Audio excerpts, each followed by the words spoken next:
हमारा मानना है, हमारी पार्टी यह स्पष्ट तौर पे सोच रही है, समझ रही है और इस पर एक्ट कर रही है कि देश में अब दो तरह के वोट हैं।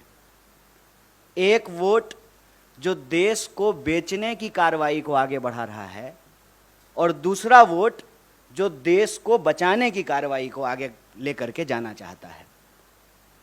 देश बेचने और बचाने की जो ये लड़ाई है, ये आप तमाम लोगों से छुपा हुआ नहीं है। हम सब देख रहे हैं कि सरकारी संपत्ति की लूट और सरकार के दोस्तों को छूट मिल रही है।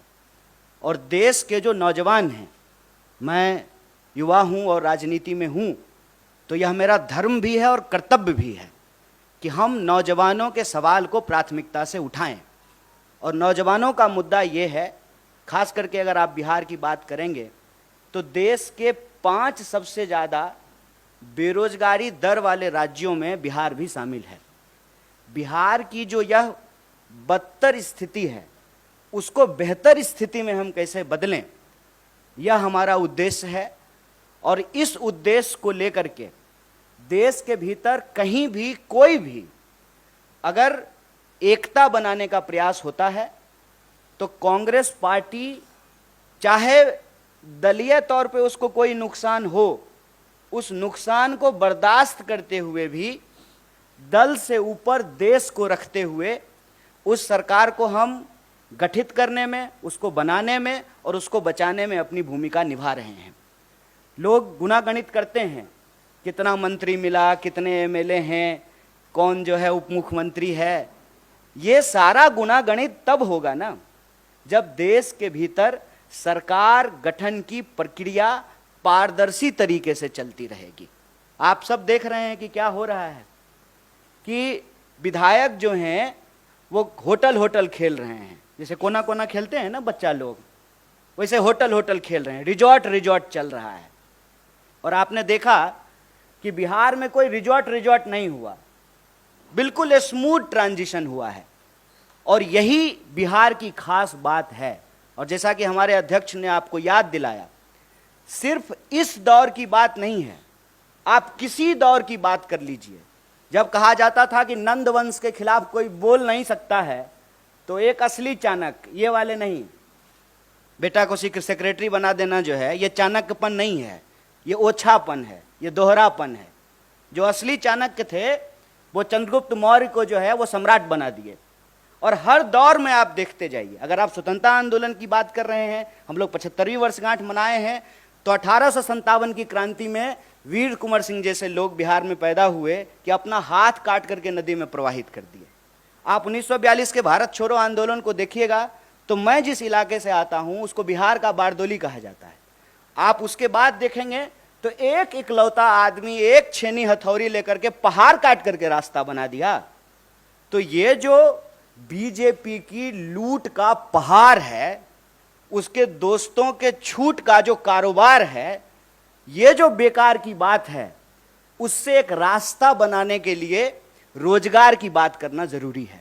रोजगार एक बहुत बड़ा सवाल है।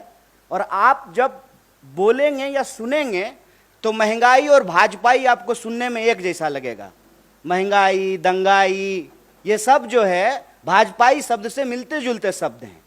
देश को अगर इस परिस्थिति से निकालना है तो हम लोगों को देश के मुद्दे पर बात करनी पड़ेगी, उस पर एक्ट करना पड़ेगा। और जब हम सरकार में आए हैं तो हमारी पहली प्राथमिकता ये सुनिश्चित करनी होगी कि देश के युवाओं को रोजगार मिले, महंगाई से त्रस्त जनता को हम लोग बचाएं, सरकारी संस्थानों की रक्षा करें, लोकतंत्र की प्रक्रिया जिंदा रहे कि कल को फिर से जो है कोई चाय, सच्चा चाय बेचने वाला का बच्चा जो है देश का प्रधानमंत्री बन सके। नेहरू जी हुए तभी मोदी जी हुए हैं, तो मोदी जी ऐसी परिस्थिति ना पैदा कर दें। वो कालिदास की कहानी आप लोग सुने होंगे कि जिस डाल पे बैठे हैं उसी डाल को काटने लगे हैं। तो यह जो अलोकतांत्रिक ढंग से लोकतांत्रिक सरकार के गठन का दावा किया जाता है, यह दावा किताबी है, यह दावा फर्जी है। असल में जनमत की चोरी होती है, उस जनमत को भी बचाना है। और सिर्फ सरकार के गठन कर लेने से कुछ नहीं होगा। बतौर पार्टी, बतौर किसी भी गठबंधन का सदस्य, हमारी ये जिम्मेवारी है कि जो घोषणाएं हमने चुनाव के दौरान की हैं उन घोषणाओं को हमको लागू करना पड़ेगा। ऐसा नहीं चलेगा कि दूसरे पे थू थू करेंगे, उससे जो है हम साफ हो जाएंगे। तो रोजगार हमारे लिए एक बहुत बड़ा सवाल है। जब यहाँ हमारे बिहार के प्रभारी और नेता आपको सरकार गठन की बधाई दे रहे हैं, देश में जो इसका एक पॉजिटिव संदेश है, इसमें कोई दो राय नहीं है। सेना का मनोबल यदि गिर जाए कि हम युद्ध जीत ही नहीं सकते हैं तो लड़ने से पहले ही हार जाएंगे। और आप सब ऐसा तो है नहीं कि सामने कुर्सी पे बैठे हुए हैं तो आप ज्ञानी नहीं हैं और हम थोड़ा ऊंचा कुर्सी लगा लिए हैं तो ज़्यादा ज्ञानी हैं, ऐसा तो बिल्कुल भी नहीं है। आप भी इसी समाज में रहते हैं। आप देख रहे हैं कि महंगाई की क्या हालत है। पेट्रोल पंप पे जब मीटर चलता है ना तो ऐसा धड़कन भी उसी स्पीड से बढ़ने लगता है। मैं तो कहता हूँ कि देश ने सरकार नहीं चुना है, खून चूसने वाला सिरिंज खरीद लिया है। हर मुद्दे पे जो है सरकार से जो भी आप एक्सपेक्ट करते हैं उस एक्सपेक्टेशन को तो छोड़ दीजिए। जैसा दुष्यंत कुमार ने लिखा है कि कहाँ तो तय था चिरागा हर एक घर के लिए, कहाँ चिराग मयस्सर नहीं शहर के लिए। कि पेट्रोल महंगा है, एक तरफ पेट्रोल ऊपर जा रहा है, रुपया नीचे आ रहा है। महंगाई का दर देश में सबसे ज़्यादा है। एक एक करके सरकारी संस्थान बेचे जा रहे हैं। पीएसयू को आप उठा करके देख लीजिए, परमानेंट नौकरियां लगातार कम की जा रही है, ठेके पे बहाली किया जा रहा है। कैसा परमानेंट जुगाड़ किया है सरकार ने साहब कि प्रधानमंत्री होते हैं 5 साल के लिए, संविधान में ऐसा लिखा हुआ है। लेकिन आप जो है सत्ता का अहंकार देखिए कि प्रधानमंत्री के जो नंबर 2 हैं वो कहते हैं कि हम जाने के लिए नहीं आए हैं, 50 साल यहीं रहेंगे। तो नियम ही बदल दीजिए कि अब प्रधानमंत्री का चुनाव 5 साल के लिए नहीं होगा, 50 साल के लिए होगा। जहां कॉन्ट्रैक्ट पे चीजें हैं कि आप 5 साल के लिए ही प्रधानमंत्री हो सकते हैं, वहां आप लाइफ टर्म रिचार्ज चाहते हैं, life term full time recharge. लेकिन जहां सरकारी नौकरी में परमानेंट की व्यवस्था थी उसको एक एक करके समाप्त किया जा रहा है। आप जो है अग्निपथ में देख लिए हैं कि क्या हुआ है। 5 साल के लिए वो मंत्री बनेंगे, 5 साल के लिए एमएलए बनेंगे, लेकिन नौकरी 4 साल के लिए मिलेगा। ये क्यों किया गया है? ताकि श्रम की चोरी की जा सके, ग्रेच्युटी ना मिले, पेंशन ना मिले, आपको कोई सुरक्षा ना मिले। और ये ऐसा नहीं है कि सिर्फ एक सेक्टर में हो रहा है, सारे सेक्टर में रोजगार की यही हालत है। तो बिहार में आज रोजगार का सवाल है, पूरे देश में रोजगार का सवाल है। इसीलिए हम कह रहे हैं कि छोड़िए बेकार की बात, ये मौका है कि कीजिए रोजगार की बात।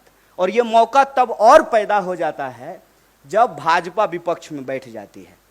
ये बात मैं कह रहा हूं, इस बात को आप सब लोगों ने देखा होगा कि इस देश में बीजेपी विपक्ष की भूमिका बहुत अच्छे से निभाती है। ज्यों ही बीजेपी विपक्ष में गई, रोजगार की बात करना शुरू कर दी।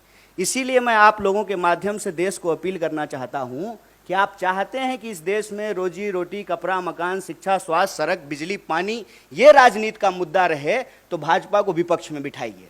भाजपा को ज्यों ही विपक्ष में बिठाइएगा और स्मृति ईरानी जी सिलेंडर लेकर के आपको रोड पे दिख जाएंगी।